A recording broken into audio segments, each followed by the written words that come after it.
Oke, selanjutnya adalah kritik dan pandangan Gusom terhadap sains modern dan agama. Masalah yang paling utama ketika membahas tentang sains adalah masalah definisi karena sampai saat ini belum ada definisi sains yang dapat disepakati dan dapat diterima oleh semua kalangan. Gussom sebagai langkah awal biasanya mendefinisikan sains sebagai upaya manusia untuk membangun penjelasan-penjelasan objektif terhadap dunia sekitar. Definisi tersebut memiliki beberapa aspek penting dan juga kelemahan. Aspek-aspek penting tersebut adalah usaha membangun penjelasan objektif, hasil konstruksi manusia, dan upaya menggambarkan dunia seluas mungkin. Pada sisi lain, kelemahan definisi adalah tidak ada ketegasan apakah sains hanya dibatasi terhadap kelemahan atau juga termasuk semua fenomena lain yang dapat diteliti seperti psikologi, sosial, keagamaan, dan sejarah. Di samping itu, definisi tersebut tidak menjelaskan sifat dari konstruksi objektif yang dimaksud. Selanjutnya, pada dasarnya, memang tidak ada kesepakatan para ahli dan ilmuwan tentang sains yang paling tepat. Secara umum, sains dipahami sebagai seperangkat pengetahuan tentang suatu objek tertentu yang diperoleh dengan menggunakan metode tertentu dan dapat diuji kebenarannya serta bermanfaat bagi manusia. Definisi tersebut tentu saja masih bersifat umum. Hal-hal yang terpenting dari pengertian tersebut telah mencakup semua aspek dan dasar filosofis yaitu ontologi, epistemologi, dan aksiologi. Definisi sains yang lebih tepat menurut Gussom adalah yang dikemukakan oleh Ziauddin Zardar. Sains adalah seperangkat upaya penelusuran keilmuan yang teratur, sistematis, dan terarah, didasarkan pada eksperimen dan empirisme serta membuahkan hasil yang dapat diterapkan dan diulang berlaku secara universal, melintasi segala bentuk kebudayaan. Definisi tersebut secara implisit membatasi sains pada ranah kealaman saja. Bagi Gussom, ciri utama sains terletak pada proses dan metodenya yang disebut dengan metode ilmiah. Metode ilmiah meliputi observasi terhadap fenomena, mengkonstruksi secara mental penjelasan atau hipotesis tersebut mengandung kebenaran, serta menguji kebenaran hipotesis ataupun menggantinya dengan hasil yang baru setelah melakukan percobaan dan observasi secara lengkap. Langkah-langkah tersebut tidak sempurna karena mengabaikan unsur subjektivitas manusia dalam mengkonstruksi hipotesis dan tidak menekankan bagaimana peran masyarakat ilmiah atau proses peer review. Nah, pertanyaan berikutnya adalah apakah yang dimaksud sains dewasa ini?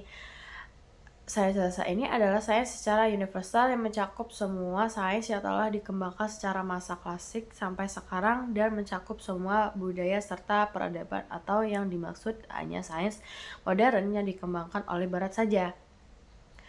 Bahasa Cina, India, Yunani, Babilonia, dan Arab juga telah mengalami masa kejayaan dalam sains khususnya dan peradaban umumnya. Para saintis dan sejarawan sains memiliki perbedaan pandangan tentang lahirnya sains atau tepatnya sains modern. Para saintis dan pemikir barat pada umumnya berpandangan bahwa sains modern lahir secara Renaissance, tepatnya sejak revolusi Kopernikus dan serangan Galileo terhadap Aristotelisme. Pada sisi lain, pemikir dan ilmuwan Muslim dan sebagian non-Muslim cenderung berprinsip bahwa bagian esensial atau fondasi sains modern jelas telah ada pada kemajuan peradaban Islam Arab. Di antara pemikir Muslim yang berpandangan demikian adalah Ziauddin Zardar. Menurut Zardar, umat Islam telah mengembangkan prinsip dan dasar sains modern karena hal tersebut adalah bagian dari tuntutan ajaran Islam yang terdapat dalam Al-Quran. Bagi Sardar, metode ilmiah yang digunakan dewasa ini adalah pertama, dikembangkan oleh ilmuwan Muslim.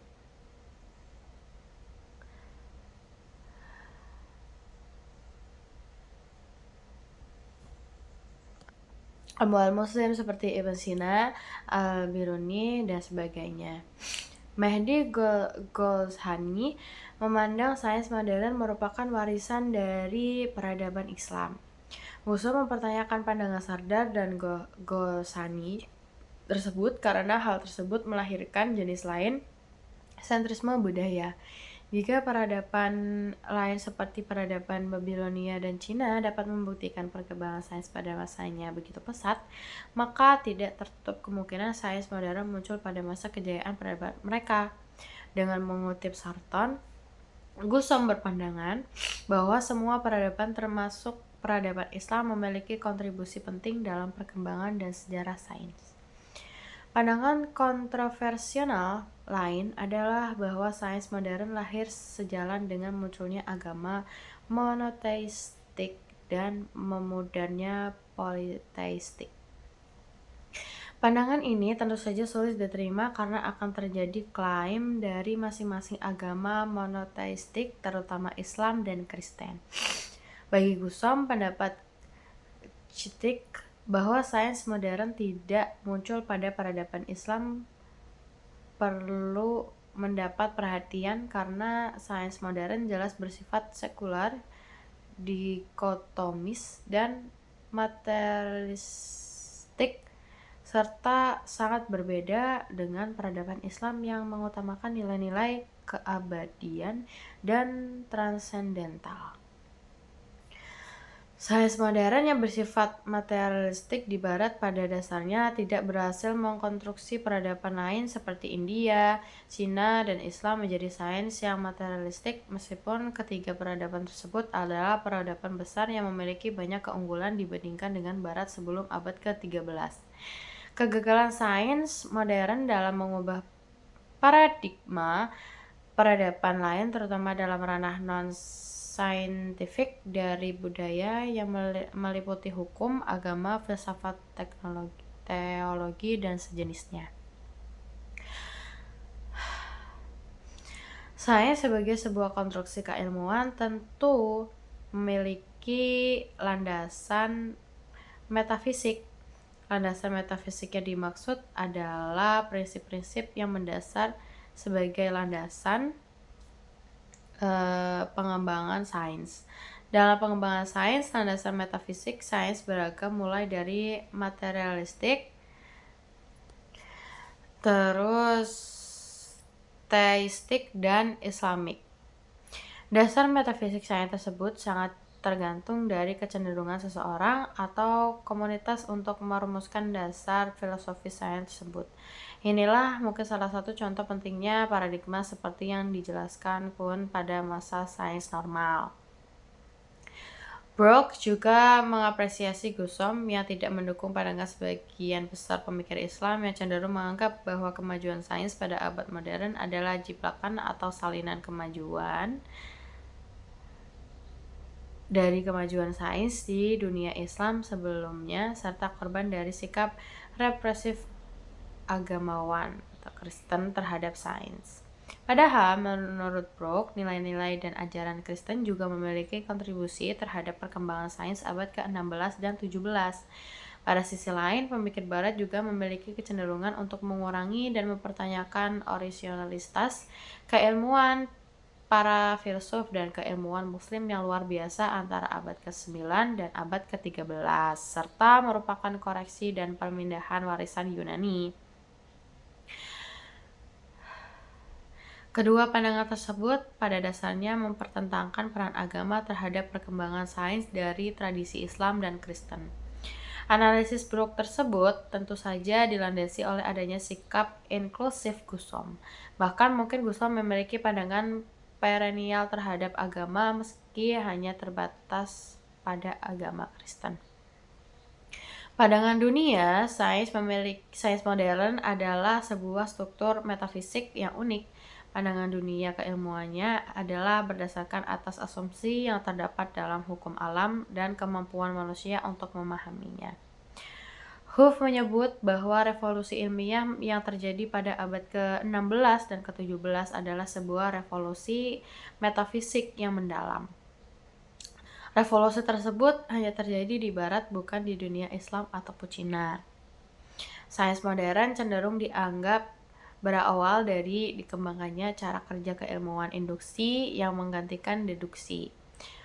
Francis Bacon pada umumnya dianggap sebagai peletak dasar dan pengembang induksi, padahal beberapa abad sebelum Bacon, Al-Biruni telah menggunakan metode induksi dan memperdebatkannya dengan Ibn Sina yang mempertahankan metode deduksi.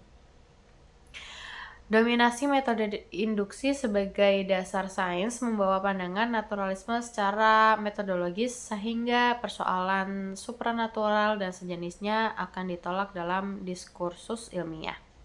Pandangan dan penggunaan pendekatan induksi dan naturalisme seharusnya dilakukan dan dikembangkan semaksimal mungkin tanpa meremehkan kemungkinan pandangan dan metode lain. Gussom sangat mengapresiasi beberapa pandangan filsuf sains abad ke-20 yaitu Karl Popper, Thomas Kuhn, Imre Lakatos, dan Paul Feyerabend. Para ilmuwan dan filsuf tersebut telah memberikan kontribusi yang sangat penting dan berharga dalam diskursus sains, khususnya cakupan dan batas keilmuan. Francis Bacon sebagai pelopor berkembangnya sains modern cenderung dianggap memisahkan sains dan agama. Pada sisi lain, Bacon pada dasarnya memberikan kontribusi yang cukup penting terhadap terjadinya dialog dan integrasi antara sains dan agama. Bacon memang memandang bahwa sains dan alam terpisah dari agama karena ranah mereka berbeda, meskipun memiliki wahyu juga sumber yang sah dan bernilai terhadap cara mendapatkan pengetahuan. Sains menurutnya mesti terbuka dan terhindar dari pandangan reduksionis. Selanjutnya, beberapa pandangan tersebut di atas menunjukkan bahwa revolusi dalam hal ini, revolusi ilmiah telah memberikan peranan yang sangat penting dalam sejarah sains. Hal inilah yang menjadi pokok pikiran Kuhn ketika mengemukakan konsep tentang struktur revolusi ilmiah. Pemikiran Kuhn juga telah memberikan kontribusi yang sangat penting bagi perkembangan filsafat sains kontemporer baik di barat maupun di dunia Islam. Gussom sering mengutip Kuhn dalam merumuskan rekonstruksi filsafat sains di dalam Islam. Dan juga persoalan karakteristik hipotesis ilmiah dan perbedaan antara sains dan non-sains bagi Gussom telah dijelaskan secara baik oleh Popper dengan prinsip falsifikasinya. Sebuah hipotesis yang dapat dikatakan ilmiah setelah dilakukan proses falsifikasi sehingga dapat diuji dan dibuktikan bahwa ia benar atau salah. Selain Popper, Gussom juga sangat mengapresiasi Thomas Kuhn. Thomas Kuhn melihat bahwa teori sains berkembang dan diterima oleh masyarakat sepanjang periode yang disebutnya dengan sains normal. Dan teori tersebut menjadi sebuah paradigma. Paradigma tersebut akan diganti melalui revolusi setelah ditemukan banyak anomali. Kuhn sangat meragukan adanya objektivitas dan universalitas sains karena paradigma pada periode sains normal dan penemuan sebagai anomali tersebut. Revolusi sangat ditentukan oleh subjektivitas ilmuwan itu sendiri.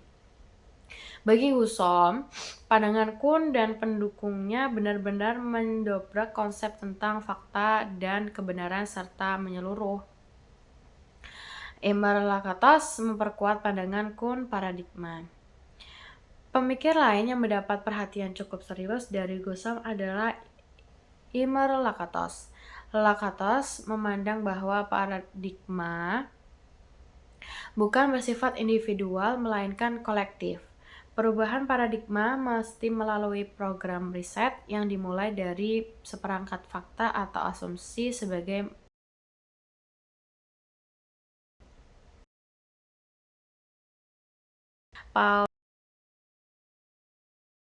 batasan sains baik